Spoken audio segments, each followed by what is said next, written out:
Welcome back to Feisty Chess. I want to show you a game that I played, capping off the last tournament I played. So it's that time I played Hikaru in round one. I had a really great tournament. I went, it was a 5-round tournament, lost to Hikaru round one. Round two, I had a pretty challenging 1600 I managed to win. And then round three, I got a 1200, who somehow got a point from a forfeit earlier. So that was kind of lucky for me, and I was able to win those two games. I took a bye in round four, and in the last round, I played Ryan Deering, who's someone that I know from he visited Dubuque Chess Club a while back, and he's a stronger player than me. He's 1950-ish rated. I had the white pieces though, and I'd played him before, so he wasn't an unknown quantity, super intimidating. But I didn't know that he played the French defense. So I actually thought for quite a while here. I've tried a lot of various gambits against the French. I'm thinking I want to get him out of book, maybe play something weird. I can go knight f3 and go into kind of a wing gambit. I can play c4, and there's various gambits there. But I just decided on the stuff I know the best, d4, and then after d5, knight to c3, which is the Paulsen line. It's not called this, but Louis Paulsen, this is the main line, basically. You'll see it's the most common move here.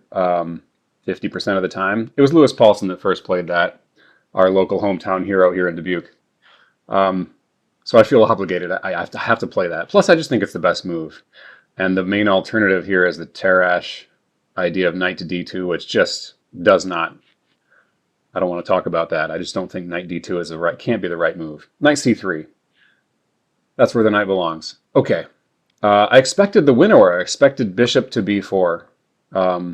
But whenever I expect a winner, it's easy they play the classical. And I'm happy with the classical because I used to play the classical. I know these lines pretty well from the black side. The two options here are e5, which is the main line, and bishop g5, which used to be the main line. I go for bishop g5, and bishop e7 breaks the pin, and now I push e5, knight f to d7.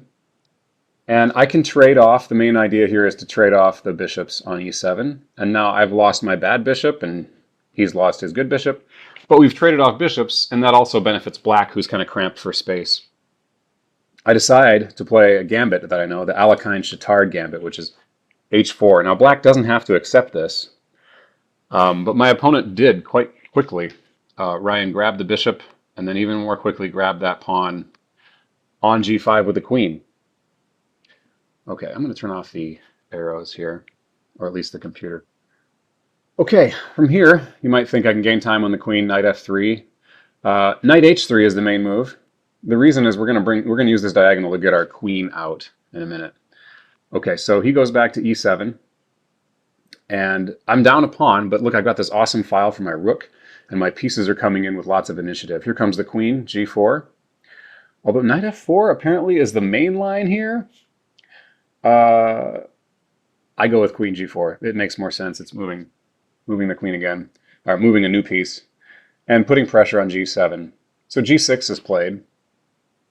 And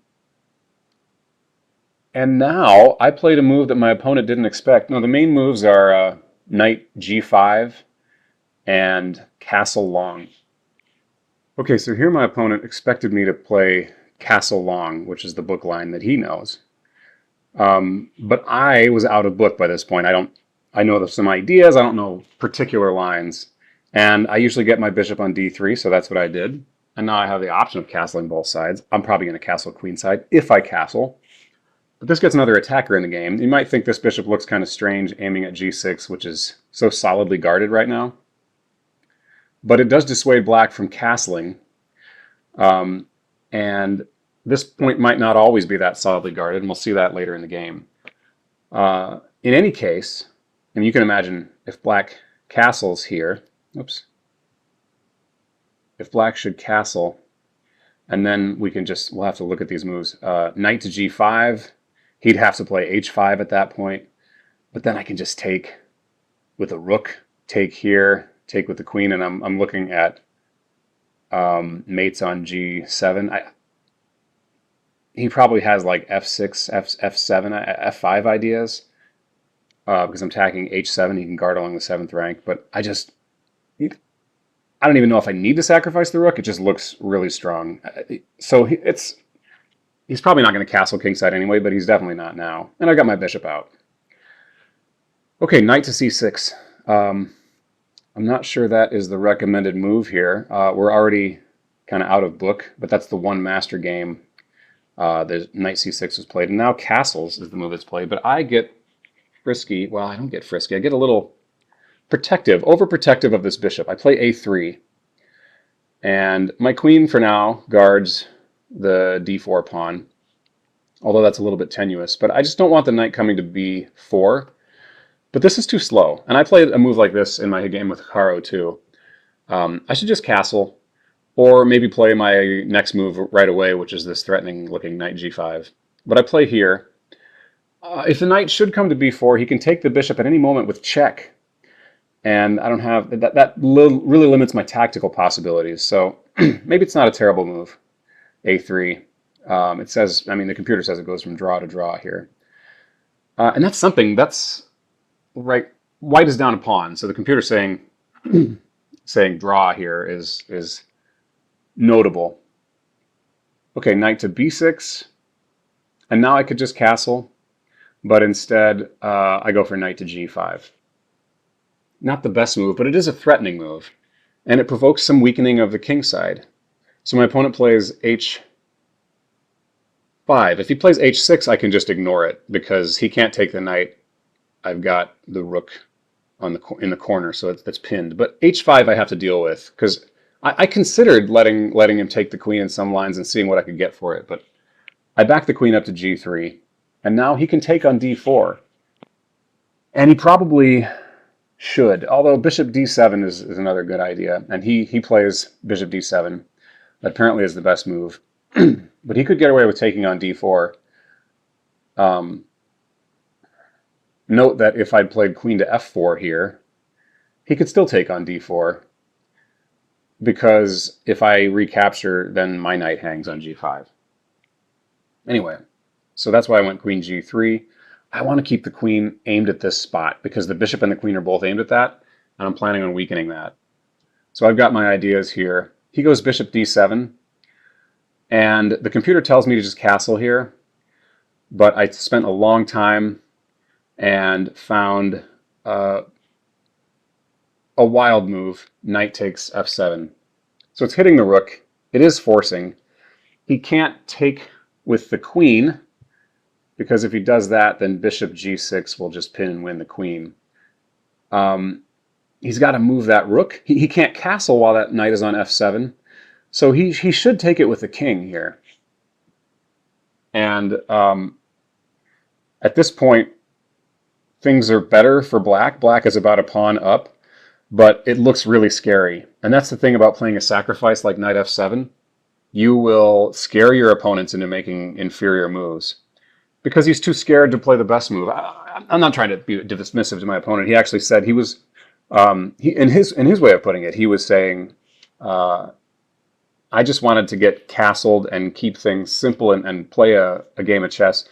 One thing about this game is I hadn't played yet that day. I took a bye in the 4th round on Sunday morning, so I was pretty fresh. But Ryan had played a game on Sunday morning and had played, 3 games on Saturday like I did too. So he's looking to keep it simple and just play. He wants to give back the pawn if he can and just play a regular game of chess. But I decided to make it as hairy as I could. So he didn't take. He plays rook f7, and that is a pretty big mistake. And right now I could go bishop takes here, and if he takes my rook, I get the 2 pieces for the rook and 2 pawns, and black is still kind of behind in development. But I actually see what looks like a better move to me. I go knight b5, although the computer doesn't like this better. I like that this knight still prevents black from castling, and he can't castle to address this threat of knight takes c7. He plays the best move here, rook takes f7, but now knight takes c7. I grab another pawn, and I take the rook in the corner. Now, if this knight weren't here, my knight might sit there on the board a while and probably be trapped in the end. But as it is right now, he has to spend a turn right now to take it. Otherwise, I can get it out of here and grab this knight on the way out. So he takes it, but that puts his knight in the corner. And I like the look of this. Now I go bishop takes g6, and my thought was, with knight takes c7, I've gotten rid of another pawn, and I'll probably be able to clean these pawns up no problem on the king side. So that gives me 3 pawns for a piece, and I got the rook in the corner here. So I have 3 pawns and a rook for 2 pieces, and I was pretty pumped about that. I'm surprised the computer doesn't like this as much, because black finds the best moves here. I mean, rook to g7. And now I take on h4 with the idea of if he should play, say, bishop d7, I can go rook d5, and I've got an extra defender on this bishop. And with f4, it's no longer going to be pinned. He plays king to c7. He would like to play this, but actually, better than rook g5, I have rook h8 now.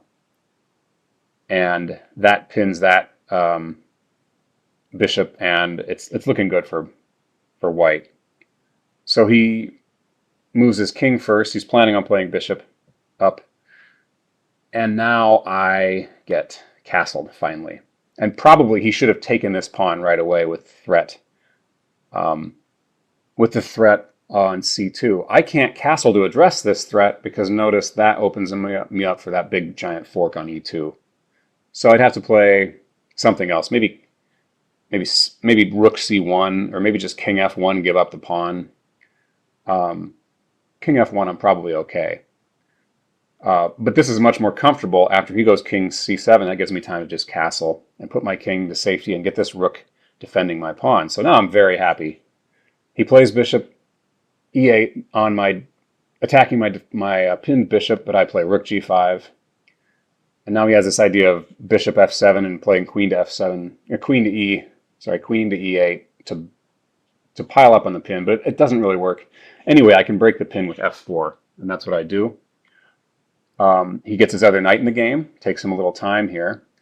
And now I free my rook by overprotecting my d4 pawn. Now this rook can come to this open file. And what's nice is he can't put his rook on that open file because my bishop's doing a great job there.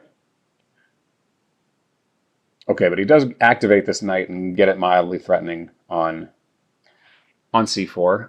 Now I play my bishop back to c2, and I'm looking to trade pieces. He has to trade this rook, really.